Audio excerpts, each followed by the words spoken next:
नमस्कार मित्रांनो, मी ऋतिक कांबळे स्पर्धा विश्व या युट्यूब चॅनलवर तुमचं सर्वांचं सहर्ष स्वागत करतो. मित्रांनो, आज आपण बघा सामाजिक आरोग्य हा टॉपिक बघणार आहोत. हा आपला 19वा लेक्चर आहे. यामध्ये आधी जे आपण सर्व लेक्चर घेतले आहेत त्याच्या ज्या सर्व पीडीएफ आहेत ते तुम्हाला टेलिग्राम चॅनलवर भेटून जातील. आपल्या टेलिग्राम चॅनलची लिंक या व्हिडिओच्या डिस्क्रिप्शन बॉक्समध्ये दिलेली आहे. तिथे जाऊन टेलिग्राम चॅनल जॉईन करा. 1 ते 10 टॉपिक जे आहेत त्याची पीडीएफ ऑलरेडी तिथे अपलोड केलेली आहे. बाकी जे उरलेले 10 टॉपिक आहेत त्यांची उद्या ते परवा 2 दिवसांमध्ये सर्व पीडीएफ अवेलेबल तुम्हाला होऊन जातील. गेले काही दिवस काही कामामुळे व्हिडिओ अपलोड करता आल्या नाहीत, त्यासाठी सॉरी. आणि आता बघा आपले जे लेक्चर आहेत ते डेली होत असणार आहेत. त्यासाठी जर आपल्या चॅनलवर नवीन असाल तर सबस्क्राईब करून घ्या, जेणेकरून तुम्हाला सर्वात आधी ते व्हिडिओ पाहता येतील. आजचा टॉपिक आहे तो म्हणजे बघा सामाजिक आरोग्य. या टॉपिक वरचे जे महत्त्वाचे प्रश्न आहेत ते आपण या व्हिडिओमध्ये बघणार आहोत. तर व्हिडिओ शेवटपर्यंत बघा आणि आपल्या चॅनलवर नवीन असाल तर सबस्क्राईब करायला विसरू नका. यामध्ये बघा पहिलाच प्रश्न आहे तो म्हणजे हास्यमंडल हे कशाला दूर करण्याचा उपाय आहे. बघा हास्यमंडल जे आपण विविध गार्डन मध्ये गेलो असलं तर काही लोक म्हणजे मोठ्या मोठ्याने हसत असतात. ते हास्यमंडल ते कशासाठी म्हणजे कशाला दूर करण्याचा उपाय आहे, तर त्याचं उत्तर आहे ते म्हणजेच बघा ताणतणाव.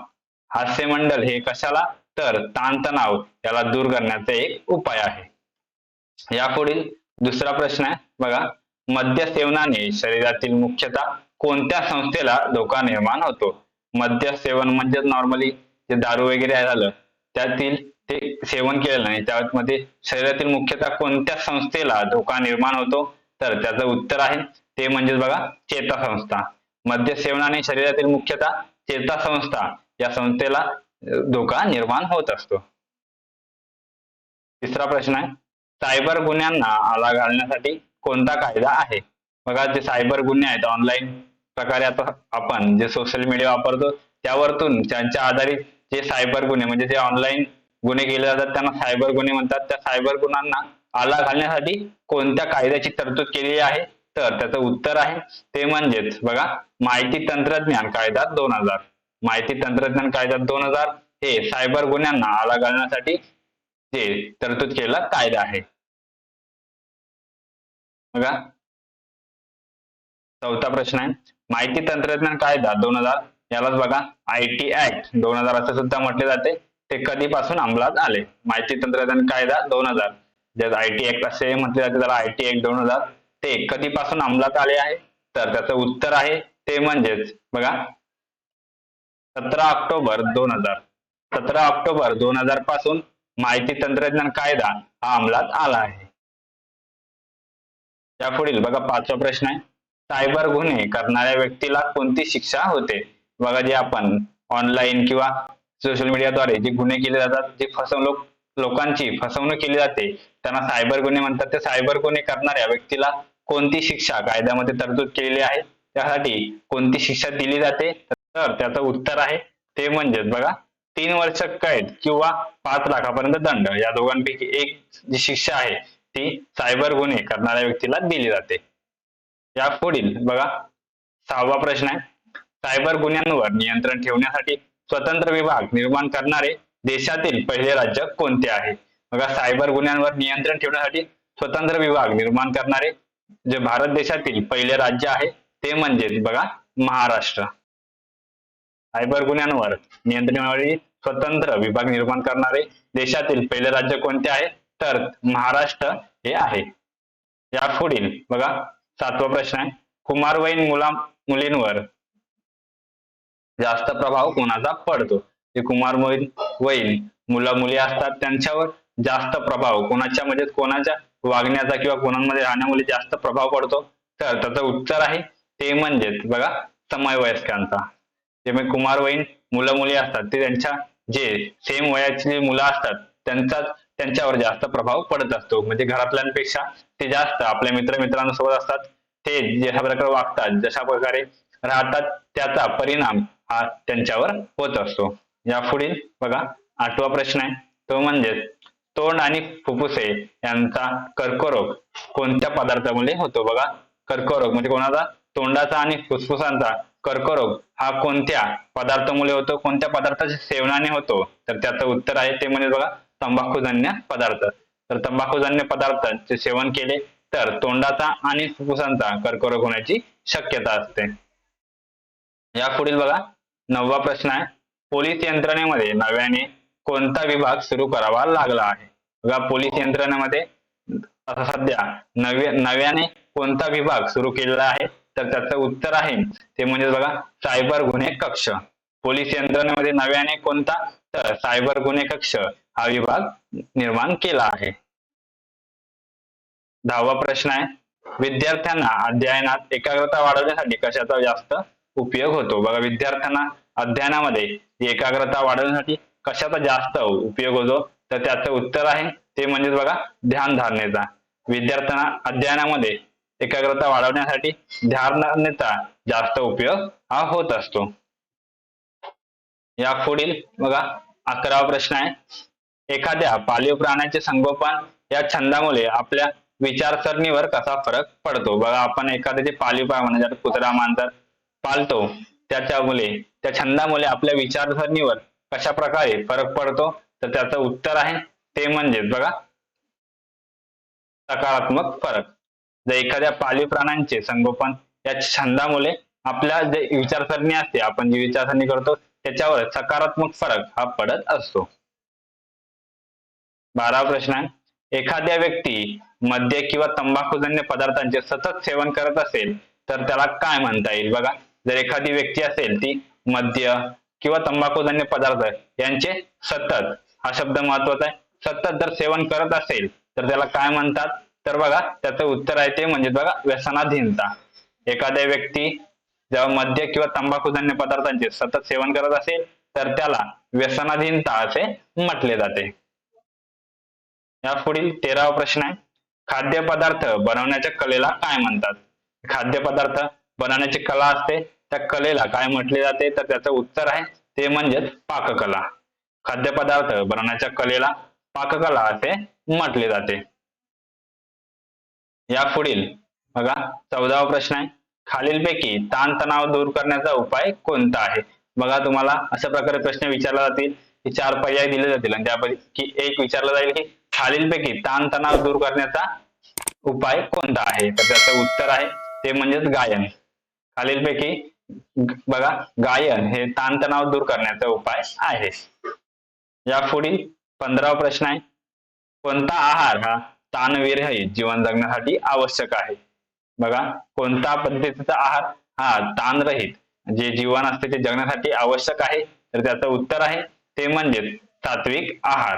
सात्विक आहार हा ताणविरहित जीवन जगण्याचा साठी हा आवश्यक असतो. आपण जे जंक फूड खातो त्याने सुद्धा जो आपल्या जीवनावर हा विरहित परिणाम होत असतो. यापुढील 16वा प्रश्न आहे. स्त्रियांचे जीवन सुरक्षित करण्यासाठी कोणता सामाजिक निर्धारक आवश्यक असतो? बघा स्त्रियांचे जीवन सुरक्षित करण्यासाठी कोणता सामाजिक निर्धारक आवश्यक असतो? तर त्याचं उत्तर आहे ते म्हणजे बघा स्त्री पुरुष समानता. स्त्रियांचे जीवन सुरक्षित करण्यासाठी स्त्री पुरुष समानता हा सामाजिक निर्धारक आवश्यक असतो. यापुढील बघा 17वा प्रश्न आहे. असे कोणते व्यसन आहे जे जो व्यक्ती करतो त्याच्यासोबतच असणाऱ्या जवळपासच्या व्यक्तींचे सुद्धा आरोग्य बिघडवू शकते? म्हणजे असे कोणते व्यसन आहे जे स्वतः केल्याने स्वतःच आरोग्य हे नुकसान होतं सोबत आपल्या आजूबाजूला जे जवळपास असणारे जे व्यक्ती असतात त्यांच्याही आरोग्याला हानी पोचते? तर त्याचं उत्तर आहे ते म्हणजेच बघा धूम्रपान. जेव्हा एखादी व्यक्ती धूम्रपान करते त्याने जो ह्याच्यामध्ये जो धूर सोडतो त्यामधून स्वतःचे तर नुकसान होते, स्वतःच्या आरोग्याचे नुकसान होते, सोबत जे आजूबाजूला असतात त्यांचा सुद्धा ते धूर श्वसनामार्फत शरीरात जाऊन त्यांच्या सुद्धा आरोग्याला हानी पोचते. यापुढील 18वा प्रश्न आहे तो म्हणजे बघा पदार्थाच्या किण्वनाने मिळणाऱ्या अल्कोहोल याच्या रसायनापासून कशाची निर्मिती केली जाते? बघा पदार्थाचे किण्वन यामधून मिळणारे जे अल्कोहोल असते त्याच्या रसायनापासून कशाची निर्मिती केली जाते? तर त्याचं उत्तर आहे ते म्हणजेच मद्य निर्मिती. पदार्थाच्या किण्वनाने मिळणारे जे अल्कोहोल असतं त्याच्या अल्कोहोलच्या रसायनापासून मद्य निर्मिती ही केली जाते. 19वा प्रश्न आहे. अल्कोहोलमुळे शरीरातील कोणत्या संस्थेवर जास्त दुष्परिणाम होतो?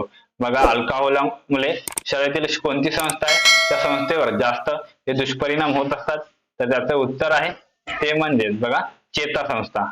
अल्कोहोलमुळे शरीरातील चेतासंस्थेवर जास्त दुष्परिणाम हा होत असतो. बघा 20वा प्रश्न आहे, नशा देणारे पदार्थ याला दुसरं नाव काय आहे? बघा जे नशा देणारे पदार्थ असतात त्याला असं दुसरं अजून एक कोणतं नाव आहे? दुसऱ्या कोणत्या नावाने ते ओळखले जाते? तर बघा त्याचं उत्तर आहे ते म्हणजे अंमली पदार्थ. जे नशा देणारे पदार्थ असतात त्यांनाच अंमली पदार्थ असे सुद्धा म्हटले जाते. बघा 21वा प्रश्न आहे, शासनाची, संस्थांची किंवा कंपन्यांची इंटरनेटवरील महत्त्वाची गोपनीय माहिती वेगवेगळ्या संगणकीय प्रणाली वापरून मिळवली जाते व त्याचा गैरवापर होतो, याला काय म्हणतात? बघा जे शासनाची किंवा संस्था विविध कंपन्या असतात त्यांची इंटरनेटवरील जी महत्त्वाची माहिती असते त्या माहिती मिळवून म्हणजे वेगवेगळे संगणक प्रणाली वापरून म्हणजे हॅक करून मिळवली जाते व त्याचा गैरवापर केला जातो, त्याला काय म्हणतात? तर त्याचं उत्तर आहे ते म्हणजे बघा हॅकिंग ऑफ इन्फॉर्मेशन.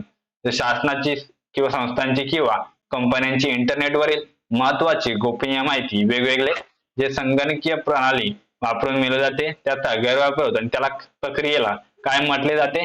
तर बघा हॅकिंग ऑफ इन्फॉर्मेशन असे त्याला म्हटले जाते. 22वा प्रश्न आहे, संगणक व इंटरनेट यांच्या सतत संपर्कात राहणाऱ्या व्यक्तींची मानसिकता कशी होते? बघा जे व्यक्ती किंवा जे माणसं असतात ती संगणक किंवा इंटरनेट यांच्यामध्ये सतत संपर्कात असतात त्या व्यक्तींची जी मानसिकता कशी होती, कशा प्रकारची होते? तर त्याचं उत्तर आहे ते म्हणजे बघा एकलकोंडी. जे संगणक व इंटरनेट यांच्या सतत संपर्कात राहणाऱ्या व्यक्तींची मानसिकता ही एकलकोंडी ही होत असते, त्यांना एकटं राहण्याची सवय होऊन जाते. 23वा प्रश्न आहे, झोपडपट्टीतील मुलांना शिक्षण मिळावं यासाठी कोणती संस्था कार्यरत आहे? बघा झोपडपट्टीतील मुलांना शिक्षण मिळावं यासाठी कोणती संस्था कार्यरत आहे? स्टार करून ठेवा, IMP प्रश्न आहे. यासाठी कोणती संस्था? तर त्याचं उत्तर आहे ते म्हणजे बघा सलाम मुंबई फाउंडेशन ही संस्था आहे ती झोपडपट्टीतील मुलांना शिक्षण मिळावं यासाठी कार्यरत आहे. 24वा प्रश्न आहे, सामाजिक आरोग्यावर कोणते घटक परिणाम करतात? सामाजिक आरोग्य असते त्याच्यावर कोणते घटक परिणाम करतात? तर त्याचं उत्तर आहे ते म्हणजे बघा आपल्या आजूबाजूला असणारे सर्वच घटक, जे आपल्या आजूबाजूला आपल्या भोवताली जे सर्व घटक आहेत त्या सर्व घटकांचा सामाजिक आरोग्यावर हा परिणाम होत असतो. या पुढील बघा 25वा प्रश्न आहे, शेवटचा प्रश्न या व्हिडिओचा. WHO चा फुल फॉर्म काय आहे? WHO याचा फुल फॉर्म काय आहे त्याचं उत्तर तुम्हाला या व्हिडिओच्या कमेंट मध्ये सांगायचं आहे. काय? तर WHO याचा फुल फॉर्म काय आहे? मित्रांनो आपण ही डेली जी लेक्चर सिरीज चालू केलेली आरोग्य सेवक तांत्रिक प्रश्न जे सिलेबस साठी जे सर्व टॉपिक आहेत ते हा 19वा टॉपिक आहे. पुढची शेवटचा टॉपिक आहे तो आपण उद्या घेणार आहोत. तर सर्व जे टॉपिक कव्हर होतील त्यानंतर जे बघा सिलेबस बाहेरचे प्रश्न पडले जातात ते कशा प्रकारे असतात, कोणत्या टॉपिक्स वर पडतात याचे सुद्धा आपण लेक्चर घेणार आहोत. तर आपल्या चॅनलवर नवीन असाल तर अशा गव्हर्नमेंट भरती अपडेट आणि व्हिडिओ लेक्चर साठी आपल्या चॅनलला सबस्क्राईब करायला विसरू नका.